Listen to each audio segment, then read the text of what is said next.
দাঁড়ান এদিকে আসেন একটা রাস্তা করছেন একদিন হয়েছে হ্যাঁ দাঁড়ান আসে আপনি আসতেছেন কেন 5 মিনিট পেয়েছেন না আসতেছেন এমন ভাবে রাস্তায় ইয়া দিলে এরকম কাঁথার মতো উঠে যাইতেছে আপনি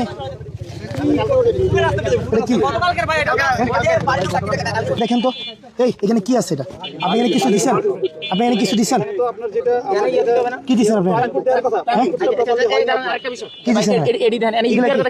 কি এগুলা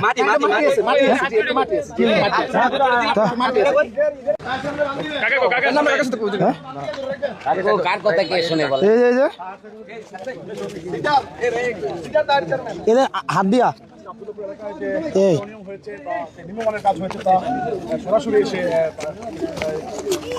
দেখছেন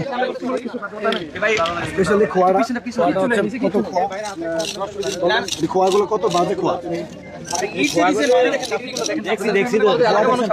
মানে রাবিশ নিয়ে রাস্তার নিচে দিয়া এরপরে এটার মধ্যে পিচ ডাইলা দিলে এটার নাম রাস্তা হয়? এটা কোনো ভালো মানুষের কাজ করতে পারেনি।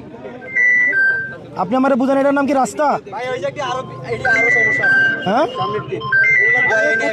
আপনি আমারে বুঝান বলেন তো কাকা, ওনারা সরকারি কর্মকর্তা, এখানে রাস্তার অবস্থা কেন?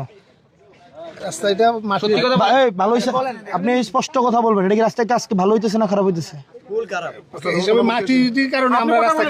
আপনি আমাকে খারাপ হচ্ছে এই টান দিলে রাস্তার পিচ উঠে যায়, কোন পৃথিবীতে আছে?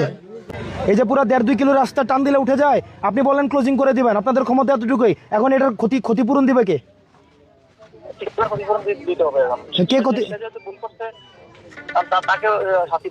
আর জনগণ যে দুর্ভোগে যাবে, আবার যদি রাস্তা কাজটা বন্ধ হয় আবার তো আবার 4-5 মাস 1 বছর পিছাবে, ওইটার ক্ষতিপূরণ দেবে কে? আপনারা তো রাস্তা ক্যান্সেল করাই আপনারা বাদ, এরপরে যে রাস্তাটা আবার হচ্ছে ওই 1-1.5 বছর পিছাবে, ওইটা কেন? আপনি সকালে আসছিলেন কিনা বলেন? আপনি তো সকালে আসছেন, আপনি সকালে আসছেন তো সকালে আসছে, আপনি দেখেন নাই যে রাস্তার 40 মিলি দেওয়ার কথা কিনা 22 থেকে 25 মিলি দিচ্ছে, এরপর হচ্ছে ইট দেওয়া নাই, মাটির উপরে পিচ ঢালে দিচ্ছে, পিচ টান দিলে হচ্ছে আপনার উঠে যাইতেছে, আপনি ক্যান্সেল করে দিবেন, কিন্তু আপনারও তো হচ্ছে বিচার হওয়া উচিত। আপনি এগুলো দেখে আপনি কেন অভিযোগ করেন নাই? ওনার নামে অভিযোগ দেন তো, এটাকে ফোনটা ওনার নামে অভিযোগ দেন।